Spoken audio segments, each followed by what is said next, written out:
चलिए सीधा रुख कर लेंगे चंडीगढ़ का, जहां हरियाणा के मुख्यमंत्री नायब सिंह सैनी क्या कुछ कह रहे हैं, सुनवा देते हैं आपको। उत्थान के लिए अपना पूरा जीवन समर्पित किया है।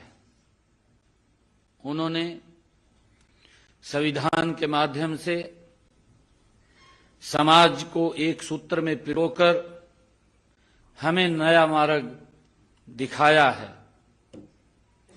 उनके जीवन से नई पीढ़ी को सीख व प्रेरणा देने के उद्देश्य से उनका जयंती समारोह आयोजित किया जा रहा है, क्योंकि हर वर्ष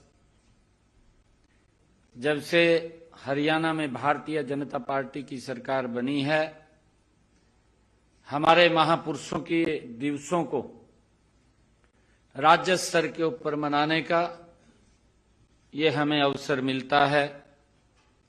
मैं ऐसे महापुरुष व संत महात्मा हमारी अमूल्य धरोहर हैं, इसलिए हमने संतों और महापुरुषों को उनके संदेश को जन जन तक पहुंचाने के लिए प्रदेश में संत महापुरुष विचार सम्मान एवं प्रसार योजना वो चलाई हुई है। आप सब जानते हैं कि माननीय प्रधानमंत्री नरेंद्र मोदी जी जब भी हरियाणा में आए हैं, उन्होंने हरियाणा प्रदेश के मेरे परिवारजनों के लिए सौगात के पिटारे खोले हैं।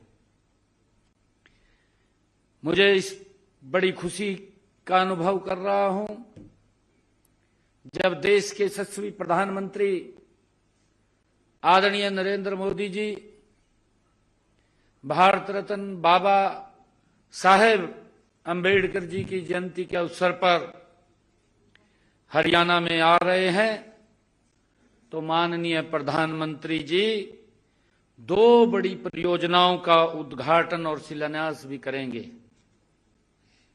यमुनानगर में Chaudhary Deenbandhu Chhoturam thermal power plant के 800 मेगावाट की नई इकाई का शिलान्यास आदरणीय प्रधानमंत्री जी के आशीर्वाद कर कमलों से होगा।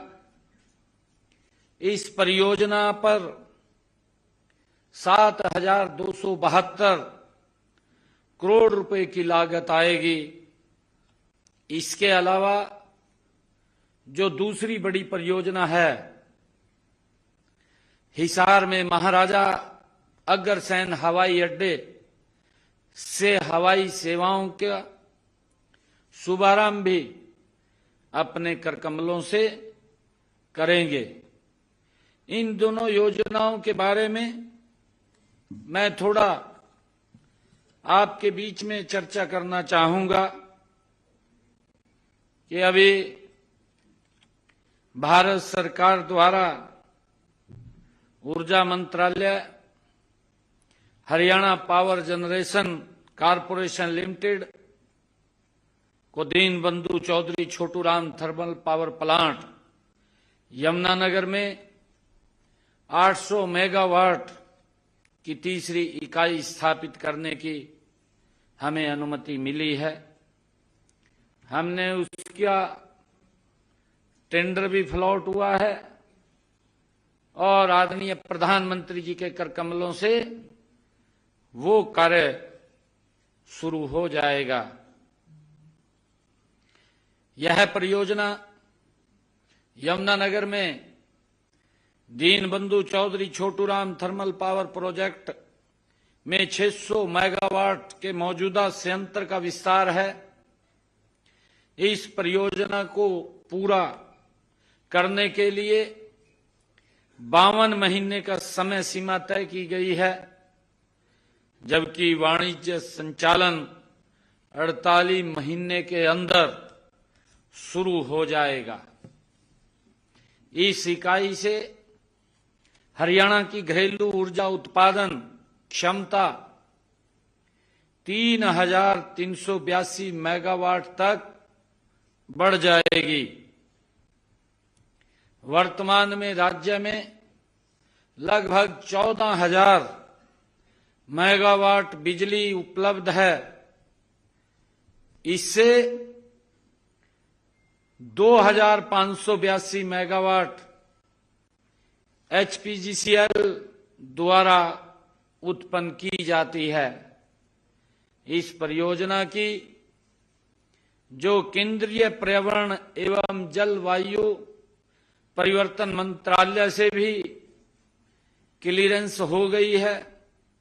हरियाणा राज्य पोल्यूशन बोर्ड नियंत्रण बोर्ड से भी इस परियोजना को मंजूरी मिल चुकी है। और इसी प्रकार देश के यशस्वी प्रधानमंत्री आदरणीय नरेंद्र मोदी जी महाराजा अग्रसेन हवाई अड्डे से हवाई सेवाओं का शुभारंभ अपने कर कमलों से हरियाणा वासियों को नई सौगात देंगे। मुझे खुशी है कि हिसार में महाराजा अग्रसेन जी के नाम से पहला ये हवाई अड्डा जिसका शुभारंभ देश के यशस्वी प्रधानमंत्री जी के कर कमलों से हो रहा है। यह हवाई अड्डा हिसार में एकीकृत विमानन हब का निर्माण 7200 एकड़ क्षेत्र में किया जा रहा है। इसमें से 4200 एकड़ में हवाई अड्डे और 3000 एकड़ में समेकित विनिर्माण क्लस्टर इंटीग्रेटेड मैन्युफैक्चरिंग क्लस्टर स्थापित किया जा रहा है। हवाई अड्डे को विकास परियोजना 3 चरणों में पूरी की जा रही है। पहले चरण का काम पूरा हो चुका है। इसमें एक टर्मिनल तैयार है। पहले चरण के काम पर 50 करोड़ रुपए की लागत आई है। दूसरे चरण में 3000 मीटर लंबी हवाई पट्टी बनाई गई है। इससे 180 यात्रियों की क्षमता तक की एयरबस का संचालन किया जा सकेगा। ये हमारा जो हिसार हवाई अड्डे के लिए 13 जून 2024 को 5 शहरों को सेवाएं शुरू करने हेतु अलायंस एयर के साथ हमारा एमओयू हमने किया था। एयरपोर्ट अथॉरिटी ऑफ इंडिया द्वारा लाइसेंस के लिए केंद्रीय नगर एवं विमानन मंत्रालय महानिदेशालय को 23 जनवरी 2025 को हमने लाइसेंस के लिए आवेदन किया था और 28 फरवरी 2025 को ये हमें दे दिया गया। केंद्रीय नगर विमानन महानिदेशालय ने 13 मार्च 2025 को एयरपोर्ट अथॉरिटी ऑफ इंडिया को लाइसेंस वो जारी कर दिया गया। हमें खुशी है कि हमने अपने 17 मार्च के बजट भाषण में भी हिसार से अयोध्या, जयपुर, चंडीगढ़, अहमदाबाद व जम्मू के लिए हवाई सेवा प्रारंभ करने की घोषणा की थी। महाराजा अग्रसेन हिसार हवाई अड्डे से हवाई सेवाएं शुरू होने से इन सब शहरों के लिए हवाई सेवा शुरू की जाएगी। माननीय प्रधानमंत्री जी ने हरियाणा की धरा से जो भी अभियान की शुरू किए हैं वो देश में जन आंदोलन बने हैं। देश के यशस्वी प्रधानमंत्री जी ने चाहे स्वच्छता का अभियान हो, चाहे स्वच्छता का अभियान हो, चाहे बेटी बचाओ बेटी पढ़ाओ का अभियान हो, इन सब को बचाने के लिए आदरणीय प्रधानमंत्री जी ने सामाजिक चेतना को ये सब जन आंदोलन बन चुके हैं। गत दिवस माननीय केंद्रीय जल शक्ति मंत्री CR पाटिल जी ने भी राष्ट्रीय जल शक्ति अभियान कैच द रेन 2025 का शुभारंभ भी हरियाणा की पावन धरा से जल संरक्षण का नया अभियान शुरू किया है। पत्रकार साथियों, क्योंकि पिछले दिनों मैंने अपना बजट प्रस्तुत किया था, मैं बजट के संबंध में भी कुछ चर्चा आप लोगों से आज इस अवसर पर करना चाहता हूं।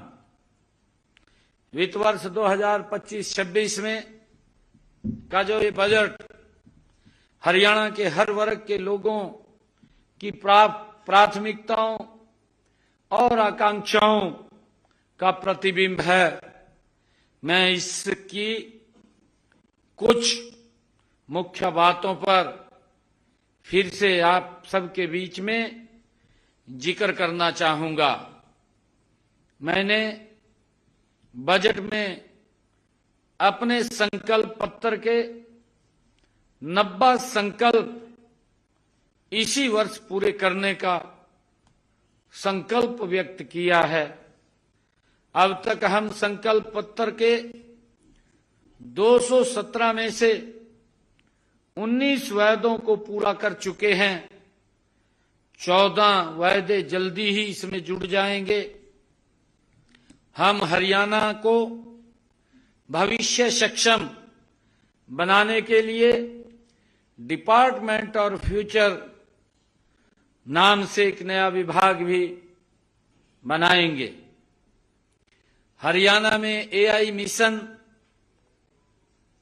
की स्थापना करेंगे, जिसकी मैंने बजट भाषण के अंदर कहा था। गुरुग्राम और पंचकुला में हम इसके हब बनाएंगे। हमने अभी विधानसभा के सत्र में नकली बीज व कीटनाशक पर रोक लगाने के लिए एक बिल भी लेकर हम आए हैं। महिला किसानों को डेयरी स्थापित करने हेतु हमने अपने बजट में कहा कि बहनों को 1 लाख रुपए तक का ब्याज मुक्त ऋण देने का काम भी हम करेंगे। हमने ये भी कहा है कि हरियाणा प्रदेश के हर 10 किलोमीटर पर एक नया मॉडल संस्कृत स्कूल खोला जाएगा, जिससे कि हमारे युवाओं को अच्छी और सस्ती एजुकेशन मिल सके। उसको लेकर के हम हर 10 किलोमीटर पर एक संस्कृत मॉडल स्कूल हम खोलने जा रहे हैं। इसी कड़ी में हर जिला में एक राजकीय मॉडल संस्कृत महाविद्यालय, संस्कृत विद्यालय में centre of excellence in sports भी बनाया जाएगा। हर जिले में एक राजकीय मॉडल संस्कृत विद्यालय को centre of excellence in skill बनाया जाएगा। 10वीं से 12वीं के विद्यार्थियों के लिए हर वर्ष हरियाणा मैथ ओलंपियाड आयोजित किया जाएगा। विश्व कौशल ओलंपिक के पदक विजेताओं को 10 लाख रुपए तक नगद पुरस्कार दिया जाएगा। कैंसर के मरीजों के लिए 17 जिलों में डे केयर सेंटर्स खोले जाएंगे। हमने ये भी कहा है कि प्रदेश में एमबीबीएस की सीटें जो पहले 2185 थी बढ़ा करके 2485 की जाएंगी। हरियाणा में 10 नए आईएमटी विकसित किए जाएंगे। हर जिला में एक जिला एक उत्पाद योजना में 10 नए औद्योगिक क्लस्टर बनाए जाएंगे। गीग वर्कर्स को बीमा सुरक्षा की जाएगी। शहरों में 100 करोड़ रुपए का शहरी जल निकासी कोष स्थापित किया जाएगा। हर नगर पालिका में एक खेल परिसर बनाया जाएगा। सभी पुराने कचरा स्थलों को 100% साफ किया जाएगा।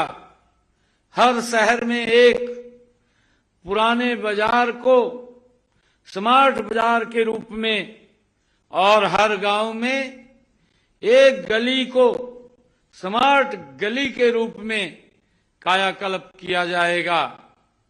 हमने ये भी कहा है कि हरियाणा प्रदेश के अंदर हमारी सरकार ने बिजली उत्पादन में हमारा जो योजना हमने चलाई है, हमारा गांव जगमग गांव, इस योजना के तहत 5877 गांव में हम 24 घंटे बिजली देने का काम कर रहे हैं। शेष बचे 1376 गांव के लिए एक नई योजना, नई स्कीम हम लेकर के आ रहे हैं, जिससे कि उन गांव में भी हम 24 घंटे बिजली के साथ जोड़ सकें। हमने प्रधानमंत्री सूर्य घर मुफ्त बिजली योजना 31 मार्च 2027 तक हरियाणा प्रदेश में 2,22,000 सोलर रूफटॉप लगाए जाने का लक्ष्य भी रखा है, जिसमें अब तक लगभग 15,000 घरों की छतों के ऊपर ये 2 किलोवाट का सोलर रूफटॉप लगाया गया है। गांव की सड़कों पर, अमृत सरोवरों पर सोलर लाइट लगाई जाएगी। दिव्यांग व्यक्तियों के लिए मुफ्त बस यात्रा प्रदान की जाएगी। गुरुग्राम, नूह जिलों में 10,000 एकड़ पर भूमि पर अंतर्राष्ट्रीय स्तर की अरावली जंगल सफारी बनाई जाएगी। यमुनानगर में फॉरेस्ट रिसर्च इंस्टीट्यूट बनाया जाएगा। लड़कियों के लिए किशोरी योजना सभी 22 जिलों में लागू की जाएगी। ये भी निर्णय हमने किया है। 2000 आंगनवाड़ी केंद्रों को प्ले वे स्कूल में बदला जाएगा। 2000 आंगनवाड़ी केंद्रों को सक्षम आंगनवाड़ी केंद्र में बदला जाएगा। 1 अप्रैल से सभी 21 प्रकार की दिव्यांगताओं के लिए वित्तीय सहायता प्रदान की जाएगी।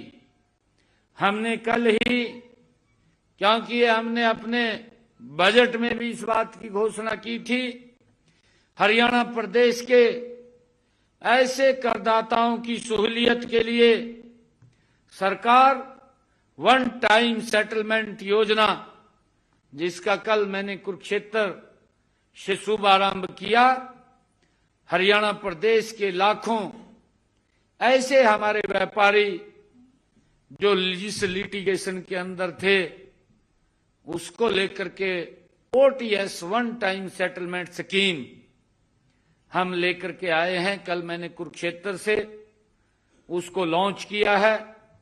180 दिन के लिए ये योजना हमारे व्यापारी भाई इससे जुड़ करके वो पूरा लाभ उठा सकेंगे। हमने जो 1 लाख रुपए से लेकर के 10 लाख रुपए तक जो हमारे छोटे व्यापारी हैं, जिनके लिटिगेशन के टैक्स के मामले कोर्ट में हैं, उसका मूल का 1 लाख तो माफ होगा, उसका पूरा पेनल्टी और ब्याज भी माफ होगा और उसके साथ साथ उसको 40% उस मूल का देना होगा। ये निर्णय हमने किया है। जो व्यापारियों का 10 लाख से लेकर के 10 करोड़ रुपए तक है, ऐसे व्यापारियों को इस वन टाइम सेटलमेंट स्कीम के अंदर हम जो सुविधा हम दे रहे हैं कि जो 10 लाख से लेकर के 10 करोड़ रुपए तक के हमारे व्यापारी हैं, उनका पूरा पेनल्टी और ब्याज तो माफ होगा, उस मूल में से भी 50% उसे देना होगा। वो 50% भी हमने माफ किया है। और तीसरी स्कीम जो 10 करोड़ से लेकर के ऊपर की है, ऐसे सब व्यापारियों को हमने पेनल्टी और ब्याज पूर्ण रूप से उसका माफ किया है। बाकी उसने अपना मूल वो देना होगा। मुझे ये पूर्ण विश्वास है हमारे हरियाणा प्रदेश के व्यापारी इस स्कीम का लाभ उठाएंगे और लाभ उठा करके उस लिटिगेशन को वो समाप्त करेंगे। हमने ये भी निर्णय किया है कि पिछले 3 से 4 वर्षों के ऑडिट एक ही बार में किए जाएंगे, ताकि व्यापारियों को बार बार दफ्तरों के चक्कर न लगाने पड़े। हरियाणा के कर्मचारियों को यूपीएस का लाभ दिया जाएगा। माननीय प्रधानमंत्री नरेंद्र मोदी जी के सबका साथ, सबका विकास, सबका विश्वास और सबका प्रयास विजन के साथ हमारी सरकार हरियाणा को विकसित करने, तेज गति से कार्य करने के लिए कटिबद्ध है।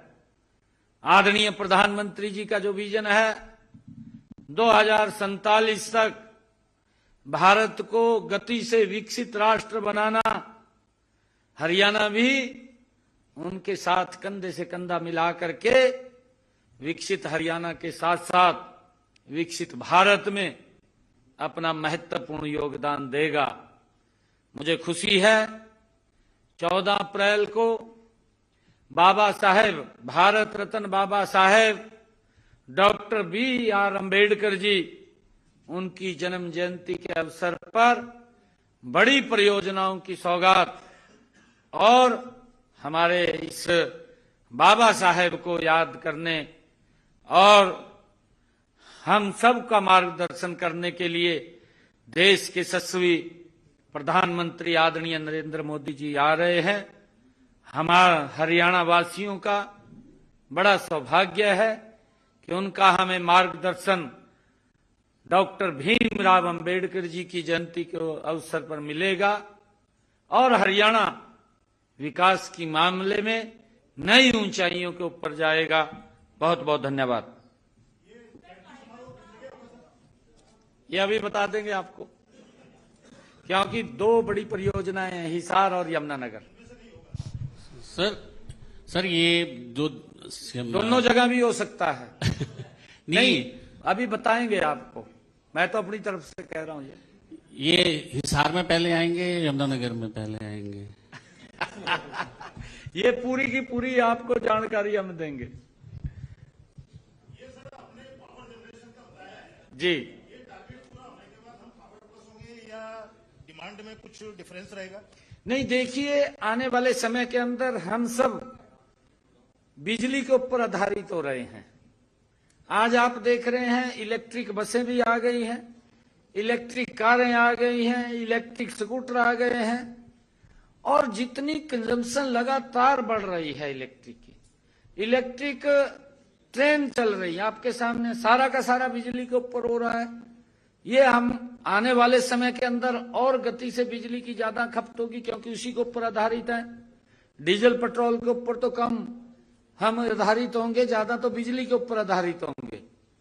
तो पहले ही हम उस बिजली के अंदर आत्मनिर्भर हो जाएं, क्योंकि ये हमारा जो एक थर्मल पावर 800 मेगावाट का जिसका शिलान्यास कर रहे हैं, इसके साथ साथ हमने पानीपत के अंदर भी उसकी डीपीआर तैयार कर रहे हैं। वहां पर भी अलग से 2 यूनिट का निर्माण वहां होगा और खेदड़ के अंदर भी होगा, क्योंकि आने वाले समय के अंदर बिजली के ऊपर ही हम आधारित हैं। मेन तो बिजली के ऊपर चलेगा। और मैं यही आग्रह हम कर रहे हैं कि जब हमारे पास बिजली पूर्ण है तभी हम 24 घंटे गांव के अंदर भी बिजली उपलब्ध करा रहे हैं। शहर गांव के अंदर ये हरियाणा, नहीं तो आप देख रहे हैं राजनीति की भेंट चढ़ता रहता था। आश्वासन तो लोग देते थे कि हम बिजली 24 घंटे देंगे, परंतु नहीं दे पाते थे। ना नीति थी, ना योजना थी, कुछ भी नहीं था। परंतु पिछले 10 वर्षों के अंदर मोदी जी के नेतृत्व के अंदर हमने पूरे हरियाणा के अंदर, जो मैंने बताया है कि लगभग 1362 के करीब में ऐसे गांव हैं जिनमें हम 24 घंटे बिजली नहीं दे पा रहे। और वो भी हमने जो पैरामीटर्स तय किए थे, हम ग्रामीण लोगों से को बातचीत करके, उनसे वार्तालाप करके उनके अंदर भी 24 घंटे बिजली देना चाहते हैं। हरियाणा का एक भी कोई गांव 24 घंटे बिजली से न जुड़े ऐसा नहीं होगा। हम उसके लिए लगे हुए हैं। हमने गांव के लोगों से भी कहा है कि आप आगे निकल करके आए, इसमें सहयोग करें, क्योंकि आने वाला समय ये बिजली के ऊपर। घर के अंदर भी अगर हम देखें, सारा का सारा काम बिजली के ऊपर हो गया। अगर मसाला भी कूटना है वो भी तो बिजली के ऊपर कूट रहे। अगर रोटी भी पकानी है आजकल तो तवा भी बिजली वाला है क्या है, सारा ही बिजली के ऊपर हो गया। अगर ये पहले तो हमारी माताएं बहनें लस्सी भी अपने आप रिड़कती थी, परंतु वो भी बिजली के ऊपर हो गया। ये सारा का सारा बिजली के ऊपर हो गया। घर के जितने काम हैं, पहले तो हम चूल्हे के ऊपर पानी रख करके नीचे लकड़ी लगा करके पानी गर्म कर लेते थे, परंतु गीजर लग गए। गीजर लग गए तो बिजली की खपत है। तो क्योंकि हर घर के अंदर भी बिजली की कंजम्पशन है और उसके अंदर बिजली के ऊपर हम लगातार मजबूती से काम कर रहे हैं। सीएम साहब, 2 क्वेश्चन है कि एक तो महाराजा अग्रसेन एयरपोर्ट का तो उद्घाटन करेंगे, अंबाला एयरपोर्ट का क्या स्टेटस है? कि अंबाला एयरपोर्ट का भी कह रहे थे कि कंप्लीट हो गया है, तो हाँ लगभग उसके भी कंप्लीट की तरफ है। अभी हमारे पास 2 ये, क्योंकि इसकी पूरी की पूरी सारे कागज पूरे हुए, एनओसी हिसार की आई है और हमारा जो थर्मल पावर का उसकी एनओसी जो पोल्यूशन से मैंने चर्चा की है, वो पोल्यूशन की वो भी आ गई है। क्योंकि आदरणीय प्रधानमंत्री जी जब आ रहे हैं तो बड़ी परियोजनाएं हैं दोनों। और डॉक्टर भीमराव अंबेडकर जी की जन्म जयंती के अवसर पर बड़ी सौगातें हरियाणा के लोगों को मिलेगी, हम सबका सौभाग्य है। सीएम साहब, दूसरा क्वेश्चन ये है कि गन कल्चर पर जो गाने हरियाणा के अंदर चल रहे हैं उनको रोक लगाने की सरकार ने अब पहल कर दी है। साइबर डिपार्टमेंट उन गानों को हटा रहा है। कोई ऐसा कानून भी सरकार बना सकती है कि गन कल्चर के गाने ना प्रमोट किए जाएं, जिससे कि युवा भटक रहा है, बंदूकें लेकर के लहराते हैं, हवा में लहराते हुए नजर आते हैं, तो कोई ऐसा कानून भी सरकार ला सकती है? आज नहीं, देखिए जब उसकी आवश्यकता पड़ेगी तो जरूर लेकर के आएंगे, परंतु क्योंकि सभ्य समाज के लिए, क्योंकि बहुत सारे इस भारत मां से प्रेम करना चाहिए और समाज को एक ऐसी दिशा दें, ये समाज का ही दायित्व होता है। क्योंकि कई चीजें ऐसी होती हैं, फिल्मों का कल्चर जब आता है आप देखते हैं, लोग फिल्मों से भी प्रेरणा लेते हैं, आपके सामने है। क्योंकि अब फिल्म के से प्रभावित होते हैं लोग, फिल्मों से, गानों से। अच्छे गाने होंगे तो समाज को एक दिशा भी मिलेगी। मुख्यमंत्री जी, 2022 में आपने लोकसभा में वक्फ बिल को लेकर के सदन में ये मामला उठाया था। अब सरकार ने जो है मतलब वक्फ बिल लाने के लिए आपने ये मामला सदन में उठाया था, वक्फ बिल को लेकर के। अब केंद्र सरकार इस पे बिल लेके आ रही है, लेकिन जिस तरह की राजनीति हो रही है उस पे आप क्या कहेंगे? नहीं, देखिए, राजनीति नहीं करनी चाहिए। और एक बात बताऊं मैं आपको, कांग्रेस मरी पड़ी है। कांग्रेस मुद्दा तो है नहीं कोई, बिना मुद्दे के लोग गनु भड़का देंगे जाएगा, उंगली ले देंगे किसी न किसी का, कहा भाई यूं करो जाएगा। कहा भाई हम देश के बारे में विचार करो, इतना लंबा आपने शासन किया है, आपने देश के बारे में सोचना चाहिए। देश के बारे में नहीं सोच रहे, अपने बारे में सोच रहे कांग्रेस भी, मेरी कुर्सी कैसे सुरक्षित रह जा। कुर्सी नहीं इनकी सुरक्षित रहेगी, क्योंकि इनके कारनामे ऐसे हैं।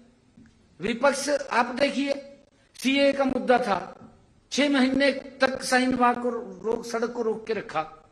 भाई हम बार बार ये बात कहते रहे कि ये सीए के अंदर जो धर्म के आधार पर प्रताड़ित हुए हैं, ऐसे लोगों को यहां नागरिकता देने का वो कानून था कि किसी की नागरिकता नहीं जा रही, यही उंगली ले दी। कहा जी यहां के लोगों के कागज देखेंगे। भाई देखेंगे, फिर उनके कागज तो देखेंगे जो रोहिंग्या हैं, देखेंगे नहीं उनके। अब आप किसी भी देश के अंदर रह रहे हैं तो देश के अंदर कहीं ना कहीं व्यक्ति कोई अगर वीजा लेकर के आ रहा है, वो बता रहा है कि मैं घूमने के लिए आ रहा हूं, मैं काम करने के लिए आ रहा हूं, मैं बिजनेस करने के लिए है, वो बताता है आकर के, ऐसा नहीं है। परंतु जिस प्रकार से इलीगल घुसपैठ होती है और जिस प्रकार से उनको यहां पर एक वोट बैंक के रूप में इस्तेमाल किया है, दुर्भाग्यपूर्ण है। मुख्यमंत्री साहब, एक आखिरी सवाल सीएम साहब, क्योंकि सीएम साहब ये सर, अरे सीएम साहब है ना जो ओपीएस स्कीम पर जिस तरह से आपने घोषणा की है कि आप 10 लाख से लेकर 10 करोड़ तक का जो आप डिस्काउंट दे रहे हैं व्यापारियों के लिए, उसकी रिकवरी, देखिए नुकसान तो सरकार का होगा कि जो आप स्कीम में उन लोगों को फायदा दे रहे हैं, उसमें सरकार को रिकवरी कैसे होगी? उस रकम की रिकवरी क्या करेंगे? उसके लिए कोई स्कीम कर रहे हैं अपने लिए? नहीं, देखिए आपने अच्छा सवाल किया है, क्योंकि इतने लंबे समय से वो लिटिगेशन में चल रहे हैं। क्योंकि हमारी सरकार की सोच है कि लोगों के जीवन को सरल करना, क्योंकि उसी पैसे से ही प्रदेश का, देश का विकास होता है। और वो लंबे समय से कोर्टों के चक्कर काट रहे हैं, और कोर्ट के चक्कर काट रहे तो कोई समाधान नहीं निकल रहा। तो हमने कहा है कि वो समस्या का समाधान भी होगा। जब नहीं कुछ आ रहा है, कुछ तो आएगा, और आगे और देंगे। वही लोग तो है देने वाले, और कौन लोग हैं? वही लोग देने वाले हैं, और आगे और देंगे, ताकि आगे का रास्ता तो ठीक हो। और उनकी एक जो तलवार लटकी हुई है कानूनी, उससे भी राहत मिलेगी, व्यक्ति विकास के ऊपर आगे बढ़ेगा। हमारी सोच है कि प्रदेश, देश और व्यक्ति विकास के ऊपर आगे बढ़े।